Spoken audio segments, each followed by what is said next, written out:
जय हिंद दोस्तों, एक बार फिर से आप सभी का स्वागत है हमारे अंकुर क्लासेस चैनल पर। तो जैसा कि हमारी हिंदी साहित्य क्लासेस चली थी, उसके बाद हमारे स्टार्ट हुआ कहानी और कहानीकार, फिर बात कर रहे थे हम उपन्यास और उपन्यासकार की। संपादक पत्र भी हो गए थे हमारे। तो आज हमारा जो नया टॉपिक आता है वो आता है हिंदी का। हमारे हिंदी ग्रामर का जो आता है वो आता है श्रुति संविनार्थक शब्द। तो अपना टॉपिक स्टार्ट करते हैं। तो पहले ही जानते हैं कि श्रुति संविनार्थक शब्द, ये श्रुति संविनार्थक शब्द कहते किसे हैं, श्रुति संविनार्थक शब्द कैसे कहते किसे हैं। तो अपना टॉपिक स्टार्ट करते हैं हम। तो श्रुति संविनार्थक शब्द कहते कहते किसे हैं, तो लिखते हुए चलते हैं क्या कि अनेक शब्द ऐसे होते हैं, अनेक शब्द ऐसे होते हैं, अनेक शब्द ऐसे होते हैं जिनका उच्चारण प्रिया, जिनका उच्चारण प्रिया, जिनका उच्चारण प्राय समान होता है, समान। तो अनेक शब्द ऐसे होते हैं जिनका उच्चारण प्राय कैसा, उच्चारण प्राय समान होता है किंतु अर्थ भिन्न होते हैं, किंतु अर्थ भिन्न होते हैं, अर्थ भिन्न होते हैं। क्या कहलाते हैं, श्रुति संविनार्थक शब्द कहलाते हैं। जैसे अथवा दूसरी डेफिनेशन क्या कहती है, या दूसरी डेफिनेशन लिखते हैं कि वैसे शब्द, वैसे शब्द जो उच्चारण के लिए, वैसे शब्द जो उच्चारण की दृष्टि से असमान, उच्चारण की दृष्टि से असमान, असमान होते हुए भी, असमान होते हुए भी समान होने का भ्रम, होते हुए भी समान होने का भ्रम। तो वैसे शब्द जो उच्चारण की दृष्टि से असमान होते हुए भी समान होने का भ्रम पैदा करते हैं,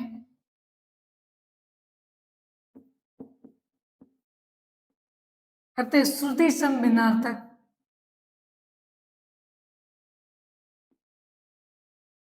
श्रुति संविनार्थक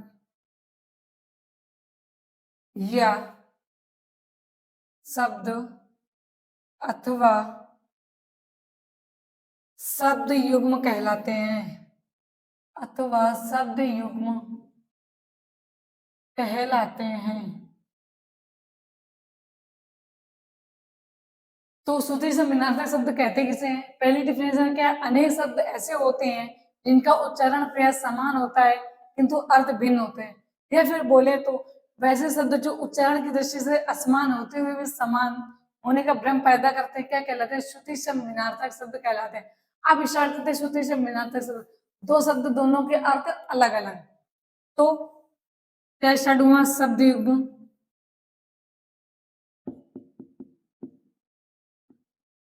शब्द युग्म।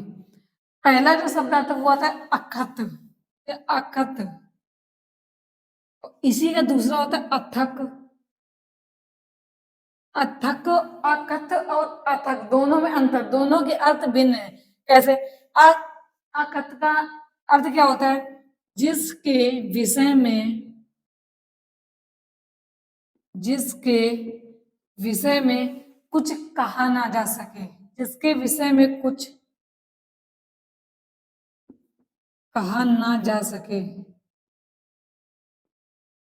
जिसके विषय में कुछ कहा ना जा सके, अकथ। और दूसरा अथक, जो थके नहीं, जो थके नहीं, दोनों के अलग अलग अर्थ हो गए। इसी तरह दूसरा जो हमारा आता है वो आता है अधम और अधर्म, अधम और अधर्म। अब अधम का अर्थ क्या होता है और अधर्म का अर्थ क्या आता है, देखते हैं। अधम मतलब बिल्कुल निम्न था, बिल्कुल निम्न या बिल्कुल निम्न या निकृष्ट कोटि का व्यक्ति, निकृष्ट कोटि का व्यक्ति, निकृष्ट कोटि का व्यक्ति क्या कहलाएगा? अधम। बात करते हैं अधर्म की। अधर्म का अर्थ होता है धर्म या शास्त्र के, धर्म या शास्त्र के, धर्म या शास्त्र के निर्देशों के विरुद्ध कार्य, शास्त्र के निर्देशों के विरुद्ध कार्य क्या कहलाता है? अधर्म कहलाता है। अधम और अधर्म दोनों में, तो अधम का अर्थ होता है बिल्कुल निम्न या निकृष्ट कोटि का व्यक्ति, और अधर्म होता है धर्म या शास्त्र के निर्देशों के विरुद्ध कार्य। इसी तरह तीसरा हमारे शब्दों का मतलब होता है अवधि और अविधि, अवधि और अविधि दोनों में अंतर। अवधि का अर्थ होता है नियत समय, नियत समय, और अविधि का अर्थ होता है कानून के विरुद्ध, कानून के विरुद्ध, कानून के विरुद्ध। इसी तरह मेरा अगला आता है अनुमान और प्राकलन, अनुमान और प्राकलन। अनुमान का अर्थ क्या होता है और प्राकलन का अर्थ क्या होता है? तो बात करते हैं अनुमान की, तो बौद्धिक तर्क पर लिया गया निश्चय, क्या बौद्धिक, पूरे डिटेल में लिखवा रहे कि बौद्धिक तर्क पर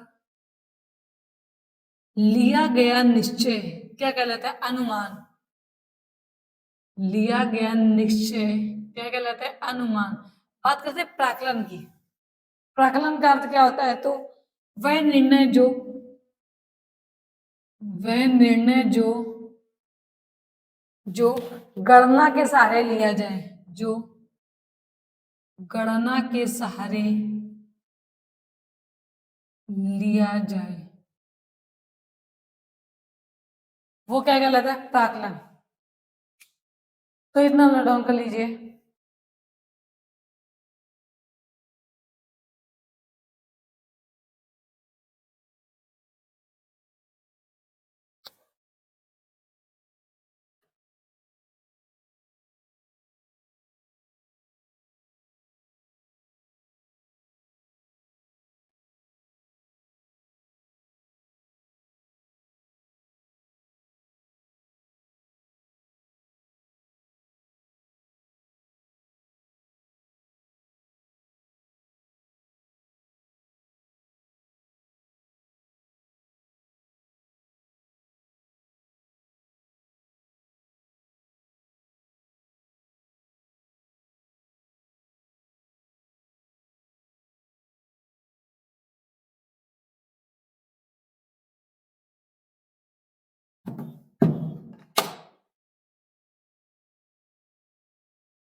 अब बात करते हैं किसका? जो अगला शब्द युग में आता है वो हमारा क्या था? परमाणु और अणु,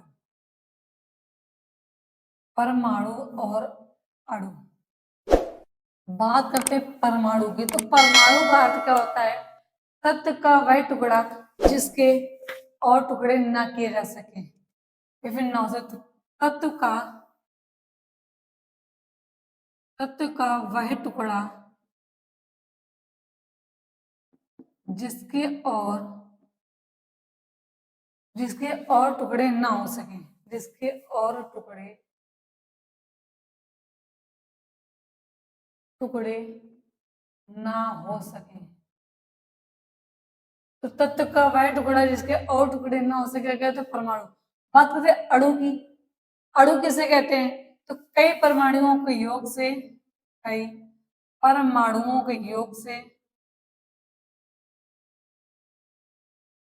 के योग से कई परमाणुओं के योग से उसका जो बड़ा रूप बनता है, उसका जो बड़ा रूप बनता है वो क्या कहलाता है? वो अणु कहलाता है। तो तत्व का वह टुकड़ा जिसके और टुकड़े ना हो सके, परमाणु, कई परमाणुओं के योग से जो उसका बड़ा रूप बनता है उसे क्या कहते हैं? अणु। इसी तरह अगला जो शब्द गुण आता है वो आता है अलभ्य। अलभ्य। और आता है दूसरा अप्राप्य। अलभ्य और अप्राप्त। अलभ्य का अर्थ होता है कि जिसे कभी प्राप्त ही ना, जिसे कभी प्राप्त ही ना किया जा सके, क्या कहलाता है? अलभ्य। जिसे कभी प्राप्त ही ना किया जा सके, अलभ्य। और अप्राप्त क्या क्या अर्थ होता है? अप्राप्त का अर्थ होता है, अप्राप्त का अर्थ क्या होता है कि जिसे कठिनाई से प्राप्त किया जा सके, जिसे कठिनाई से प्राप्त किया जा सके।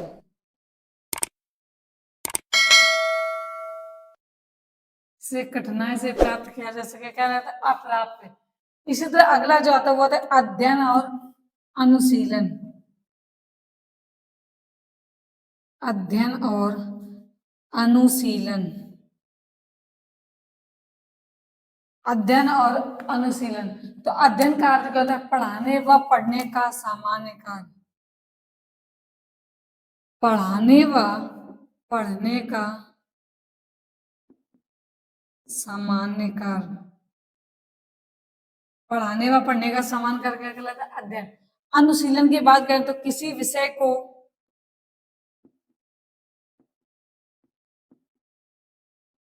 विषय को पढ़ने के बाद उसके बारे में मनन करना। किसी विषय को पढ़ने के बाद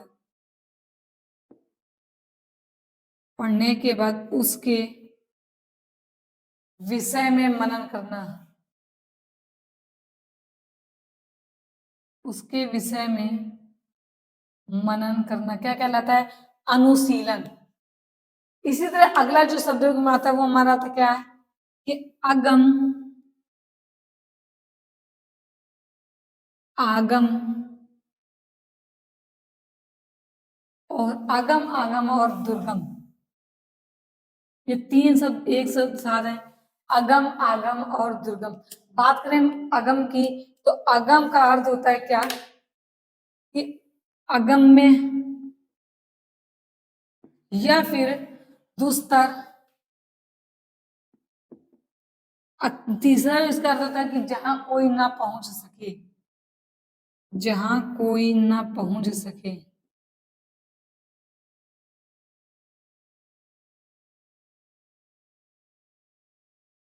जहां कोई ना पहुंच सके, या फिर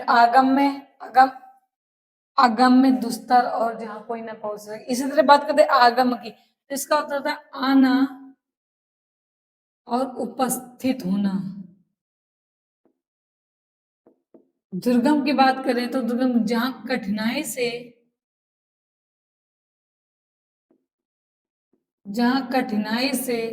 जाया जा सके। जाया जा सके। जहां कठिनाई से जाया जा सके क्या कहलाता है? दुर्गम। इसी तरह अगला जो शब्द युग्म आता है वो हमारा क्या आता है? कि अन्य और अन्य में क्या अंतर है? बात करें अन्य तो अन्य में होता है अनाज। क्या होता है? अनाज। और अन्य का अर्थ क्या होता है? तो अन्य का अर्थ होता है दूसरा या फिर भिन्न। दूसरा या फिर क्या होता है? भिन्न। दूसरा या फिर भिन्न। तो अन्य और अन्य का होता है अनाज और अन्य का होता है दूसरा या फिर भिन्न। इतना नोट डाउन कर लीजिए।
इसी तरह बात करें अगला जो आता है वो था अनल और अनिल। क्या अनल और अनिल, बात करें अनल और अनिल की तो अनल का मीन्स होता है क्या, पेट की आग। पेट की आग को क्या कहते हैं, अनल। तो अनिल कहते हैं हवा या फिर पतन, हवा बोले या फिर बोले पतन। तो अनल मीन्स पेट की आग और अनिल मीन्स होता है हवा या फिर पतन। इसी तरह अगला जो शब्द आता है वो होता है अधिक या फिर बहुत। अधिक या फिर बहुत। बात करें अधिक की और बहुत की तो अधिक में हम काउंटिंग कर सकते हैं, मतलब गणना कर सकते हैं, बहुत में नहीं बता सकते, अनुमान लगा सकते हैं केवल। तो अधिक में होता है कि अधिक में जिसकी गणना की जा सके, जिसकी गणना की जा सके, जिसकी गणना की जा सके अधिक। बात करें बहुत की तो जिसकी गणना, जिसकी गणना संभव ना हो, संभव ना हो, वो क्या कहलाता है, बहुत। और जिसकी गणना की जा सके वो अधिक। इसी तरह अगला जो आता है वो होता है अंत और समाप्ति। अंत और समाप्ति। अंत का मतलब होता है आखिरी, यानी कि मृत्यु, या फिर बोले आखिरी में। और समाप्ति का मतलब होता है खत्म होना। दोनों में अंतर है, खत्म होना और मृत्यु और आखिरी में। अंत में होता है अंतिम समय आ गया तो आखिरी, समाप्ति में होता है खत्म होना, वो चीज खत्म हो गई है। इसी तरह अगला जो आता है वो आता है अपमान और उपमान। क्या, अपमान और उपमान।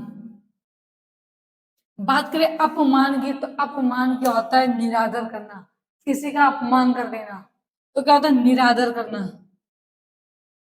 और उपमान का अर्थ होता है जिससे उपमा दी जाए, जिससे उपमा दी जाए, वो क्या कहलाता है, उपमान। अपमान में निरादर और उपमान में जिससे उपमा दी जाए। अगला जो आता है वो आता है अतल और अतुल। अतल और अतुल। बात करें अतल और अतुल की तो अतल में होता है तलहीन, तलहीन। और अतुल में होता है जिसकी तुलना ना हो, जिसकी तुलना ना हो सके, वो क्या कहलाता है, वो कहलाता है अतुल। इसी तरह अगले जो आते हैं, अगला शब्द वो आता है वो आता है अधर्म और अन्याय। क्या आता है,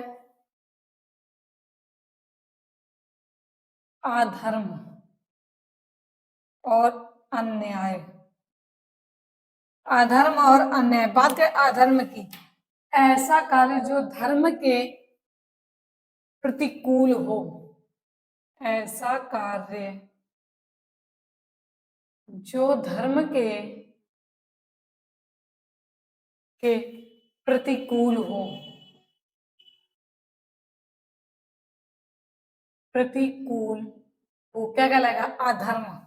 बात करें अन्याय की तो अन्याय का क्या अर्थ होता है, न्याय के विरुद्ध, न्याय के विरुद्ध अनुचित अन्योदर, अनुचित अन्योदर क्या कहलाता है, न्याय के विरुद्ध अनुचित अन्योदर, अन्याय। तो अधर्म का अर्थ होता है ऐसा कार्य जो धर्म के प्रतिकूल हो, और अन्याय न्याय के विरुद्ध अनुचित अन्योदर। इसी तरह अगला आता है अवा, सॉरी, अग और अध। अग और अध, अग और अध। अग का अर्थ क्या होता है, तो अग का अर्थ होता है अचल या फिर स्थावर, अचल या फिर स्थावर। बात करते हैं अग की तो अग में होता है पाप या फिर मैला, पाप या फिर मैला। इसी तरह अगला जो आता है वो आता है अंबुज और अंबुद। अंबुज और अंबुद। अंबुज में जल में रहने वाला, मतलब क्या? तो कमल। और अंबुद जल को देने वाला, तो क्या होगा? बादल। अंबुज जल में रहने वाला कमल, और अंबुद जल को देने वाला क्या? बादल। इससे से अगले आता है अयस और अयस। अयस और अयस।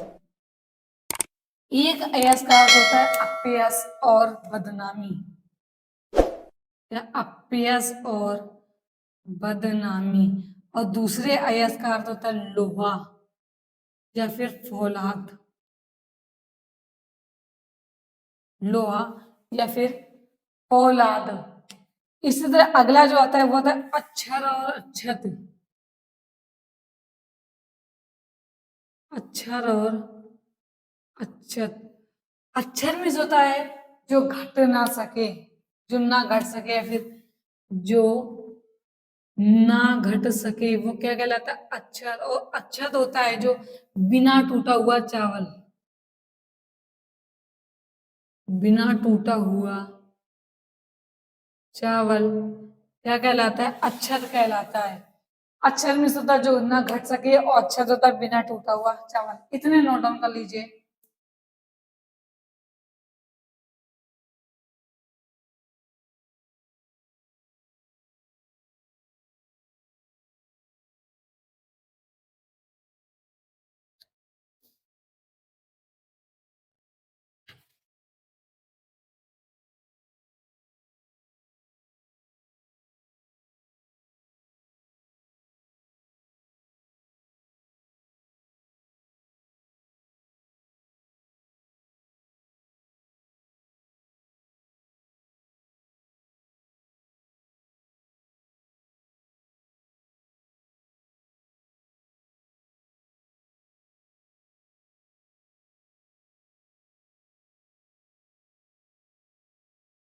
इसी तरह अगले जो आते हैं वो हमारे आते हैं आदेश और निर्देश। आदेश और निर्देश। तो आदेश का अर्थ क्या होता है और निर्देश का अर्थ क्या होता है? आदेश में से होता है हुक्म जताना, क्या? हुक्म। और निर्देश का होता है ना मार्गदर्शन करना। मार्गदर्शन करना क्या होता है? निर्देश। और आदेश क्या होता है? हुक्म करना। इसी तरह अगले जो शब्द में आते हैं वो होते हैं आदि और आदि। आदि और केवल मात्रा का डिफरेंट। अब पहला होता है आदि का मतलब मानसिक कष्ट, क्या? मानसिक कष्ट। और दूसरा आदि का होता था आधा। आदि का अर्थ क्या होता है? आधा। इसी तरह अगले आता है हमारा, जो अगला आता है वो था आदि। क्या आता है हमारा? आदि। और दूसरा जो आता है वो था आदि। वो आदि था, ये आदि। तो आदि का अर्थ क्या हुआ हमारा? आदि का अर्थ होता है वगैरह, क्या? वगैरह। और आदि का अर्थ होता है अब अभ्यस्त। अभ्यस्त। तो आदि का वगैरह और आदि का हो गया अभ्यस्त। इसी तरह अगला शब्द में आता है आसन और आसन्न। आसन और आसन्न। आसन्न की बात करें तो आसन में होता है बैठने का स्थान। क्या होता है? बैठने का स्थान। बैठने का स्थान। आसन्न में होता है निकट। आसन्न में होता है निकट। इसी तरह बात करते हैं किसकी? आशा और विश्वास की। आशा और विश्वास। आशा और विश्वास की। आशा में क्या होता है? इच्छा। इच्छा, मनोरथ या फिर भरोसा। फिर विश्वास मतलब होता है पूर्ण निश्चय या फिर पूर्ण आशा। पूर्ण निश्चय बोले तो पूर्ण आशा। पूर्ण निश्चय और पूर्ण आशा, तो आशा और विश्वास, आशा में सोचते इच्छा, भरोसा, मनोरथ, और विश्वास होता है पूर्ण निश्चय, पूर्ण आशा। तो इतना नोट डाउन कर लीजिए।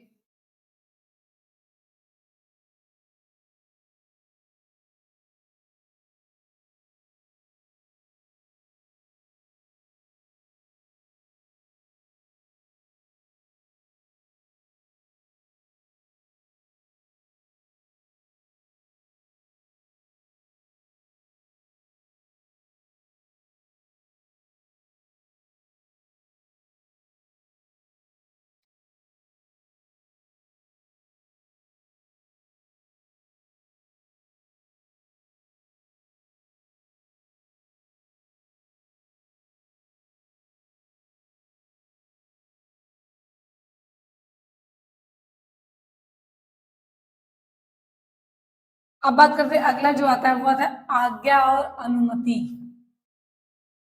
रहता है एक शब्द हो गया आज्ञा, दूसरा शब्द हो गया अनुमति। तो अनुमति, बात करें आज्ञा, तो आज्ञा का मतलब होता है आदेश। आदेश। और अनुमति का मतलब होता है क्या, कि अनुज्ञा। अनुज्ञा, तो आज्ञा का आदेश और अनुमति का अनुज्ञा। इसी तरह अगले बात करें तो अगला जो हमारा शब्द घुमाता है वो आता है क्या, उदत। उदत और उद्रत। उदत और उद्दत। उदत का अर्थ क्या होता है, उद्यत का अर्थ क्या होता है। उदत की बात करते हैं तो तत्पर, और उद्यत का मतलब उद्दंड। उद्यत का अर्थ क्या होता है, उद्दंड। उद्दंड। इसी तरह अगला जो शब्द होगा था वो आता उपज और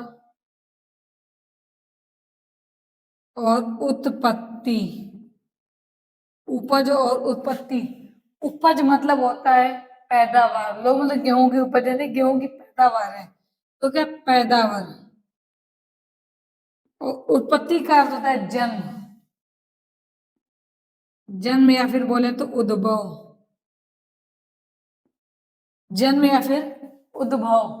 इसी तरह अगला जो आता है वो आता है कोष या फिर कोष। कोष और कोष। कोष और कोष में अंतर। कोष का इसका मतलब होता है शब्दों का संग्रह। क्या होता है, शब्दों का संग्रह। और इस कोष का अर्थ होता है खजाना। खजाना। तो कोष का शब्दों का संग्रह और कोष में होता है खजाना। अगला शब्द आता है क्रांति। कांति और क्रांति। कांति और क्रांति। कांति में होता है चमक, और क्रांति होता है उलट फेर। क्या, तो कांति में चमक और क्रांति में उलट फेर। आगे रखते हैं, आगे जो शब्द में हमारे कौन से, तो अगला जो आता है किला और कीला। क्या आता है, अगला जो आता है वो आता है हमारे क्या, किला और कीला। किला और कीला। तो किला का अर्थ में होता है, किला में होता है मतलब किला में दुर्ग। क्या होता है, दुर्ग। और कीला में होता है बड़ी कीला, जो कील से बड़ी होती है उसे क्या कहते हैं, बड़ी कीला। तो किला में होता है दुर्ग और कीला में होता है बड़ी कीला। इसी तरह अगला जो आता है वो आता है कर्म और क्रम।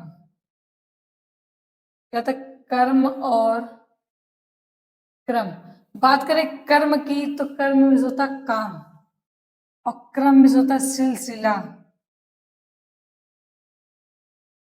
मतलब कि लोग बोलते हैं ना यही सिलसिला चलता रहा या फिर यही क्रम चलता रहा। इसी तरह अगला जो आता है वो था कृपण और कृपाण। कृपण और कृपाण। तो कृपण का अर्थ होता है कंजूस। कंजूस। और कृपाण का अर्थ होता है कटार। क्या होता है? कटार। इसी तरह अगला आता है कुल और कूल। कुल और कूल। तो कुल में से होता है क्या?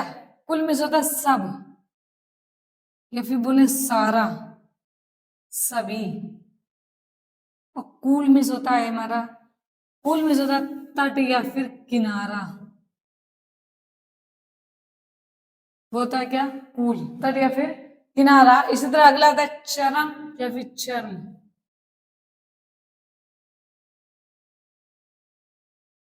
तो चरम में से होता है सबसे अधिक, और चरम में से होता है चमड़ा। तो नोट करिए इतना।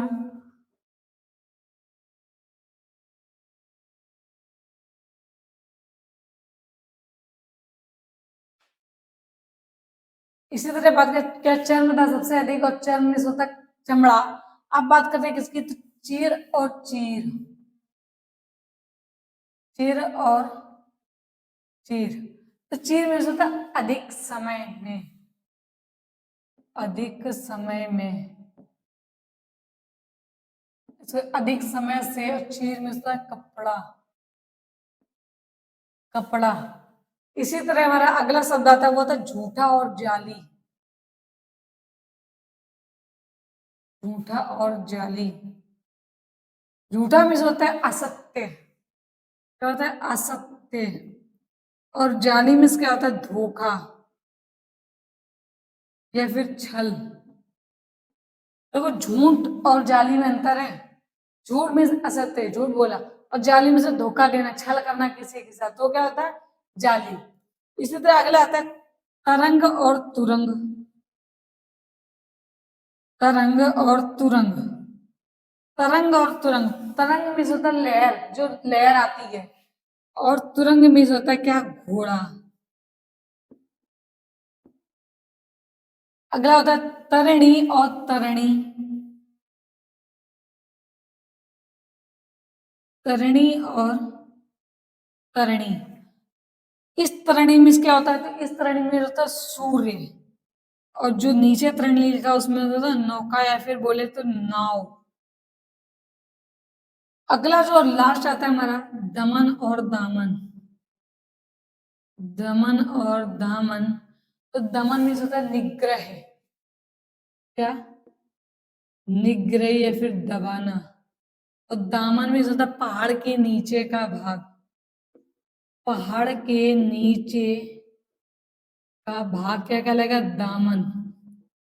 पहाड़ के नीचे का भाग क्या कहलाता है? दामन। और दमन होता है निग्रह या फिर दबाना। तो थैंक यू दोस्तों, जो आपका एक्सप्लेनेशन में नाटक सब था वो आपका पूरा टॉपिक क्लियर तक, कॉन्सेप्ट क्लियर करते चलिए।